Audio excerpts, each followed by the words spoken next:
നമസ്കാരം. എറണാകുളം ഗസ്റ്റ് ഹൗസിൽ നിന്ന് മാധ്യമങ്ങളെ പുറത്താക്കി കേന്ദ്രമന്ത്രി സുരേഷ് ഗോപി. കഴിഞ്ഞ ദിവസം ജബൽപൂർ വിഷയത്തിൽ ചോദ്യമുന്നയിച്ച മാധ്യമപ്രവർത്തകരോട് ക്ഷുഭിതനായതിനെക്കുറിച്ച് ഇന്ന് മാധ്യമപ്രവർത്തകർ ചോദിച്ചപ്പോൾ സുരേഷ് ഗോപി പ്രതികരിക്കാൻ വിസമ്മതിച്ചു. ഇതേ തുടർന്ന് മാധ്യമങ്ങളെ അവിടെ നിന്ന് പുറത്താക്കണമെന്ന് ആവശ്യപ്പെടുകയായിരുന്നു. മാധ്യമങ്ങൾ ചോദ്യം ചോദിക്കുന്നത് കേന്ദ്രമന്ത്രിക്ക് അസൗകര്യം ഉണ്ടാക്കുന്നുവെന്നും അതിനാൽ പുറത്തു പോകണമെന്നും ഗസ്റ്റ് ഹൗസ് ഉദ്യോഗസ്ഥർ വഴി മാധ്യമപ്രവർത്തകരെ അറിയിക്കുകയായിരുന്നു. താൻ പുറത്തിറങ്ങുമ്പോൾ ഗസ്റ്റ് ഹൗസ് വളപ്പിൽ ഒരു മാധ്യമപ്രവർത്തകൻ പോലും ഉണ്ടാവരുതെന്ന് സുരേഷ് ഗോപി നിർദ്ദേശിച്ചതായി ഗസ്റ്റ് ഹൗസ് ഉദ്യോഗസ്ഥർ പറഞ്ഞു. കേന്ദ്രമന്ത്രിമാരും സംസ്ഥാന മന്ത്രിമാരും അടക്കമുള്ളവർ കൊച്ചിയിലെത്തുമ്പോൾ സാധാരണ താമസിക്കാറുള്ളത് എറണാകുളം ഗസ്റ്റ് ഹൗസിലാണ്. ഇവിടെ എത്തുന്നവരുമായി മാധ്യമപ്രവർത്തകർ കൂടിക്കാഴ്ച നടത്താറുണ്ട്. ശനിയാഴ്ച രാവിലെ എത്തിയ സുരേഷ് ഗോപിയോടും പതിവ് പോലെ പ്രതികരണം തേടിയെങ്കിലും മിണ്ടാതെ അദ്ദേഹം മുറിയിലേക്ക് പോയി. ഇതിനുശേഷമാണ് മാധ്യമങ്ങളെ ഗസ്റ്റ് ഹൗസിന്റെ ലോബിയിൽ നിന്ന് പുറത്താക്കണമെന്ന് ഗൺമാൻ വഴി റിസപ്ഷനിസ്റ്റിനെ വിളിച്ചറിയിച്ചത്. വെള്ളിയാഴ്ച ജബൽപൂരിൽ വൈദികരെ മർദ്ദിച്ചതുമായി ബന്ധപ്പെട്ട വിഷയത്തിൽ പ്രതികരണം തേടിയ മാധ്യമപ്രവർത്തകരോടാണ് സുരേഷ് ഗോപി ക്ഷുഭിതനായി സംസാരിച്ചത്.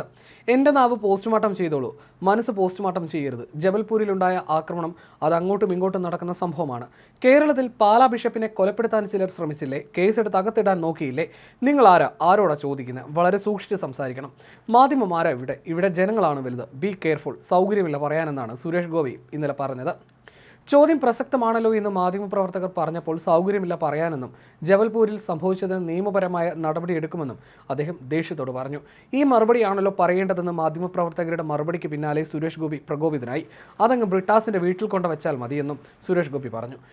കഴിഞ്ഞ ദിവസം രാജ്യസഭയിൽ വഖഫ് ബില്ല് ചർച്ചയ്ക്കിടെ ജോൺ ബ്രിട്ടാസ് എംപിയുമായിട്ടുള്ള സുരേഷ് ഗോപിയുടെ വാക്പോരും വാർത്തകളിൽ ഇടം പിടിച്ചിരുന്നു.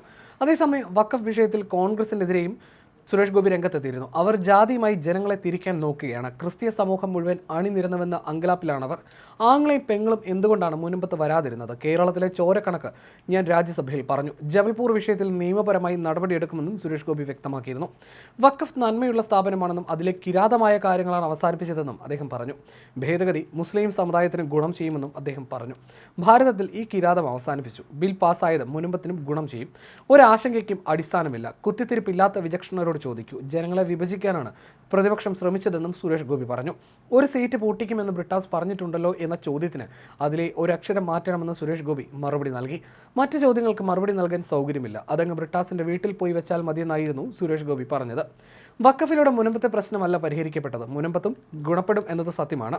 വഖഫിലെ അപാകതകൾ മാറണം. വഖഫ് ബില്ലിലെ ചർച്ചയിൽ എന്തെങ്കിലും പ്രശ്നം കണ്ടോ എന്നും സുരേഷ് ഗോപി ചോദിച്ചു. വഖഫ് വരില്ലെന്ന് പറഞ്ഞവരല്ലേ നിങ്ങൾ? വഖഫിൽ മാറിയ നിയമങ്ങളുടെ പശ്ചാത്തലത്തിൽ വരുന്ന മാറ്റങ്ങൾ നിങ്ങൾ ശ്രദ്ധിച്ചോളൂ എന്നും സുരേഷ് ഗോപി പറഞ്ഞിരുന്നു.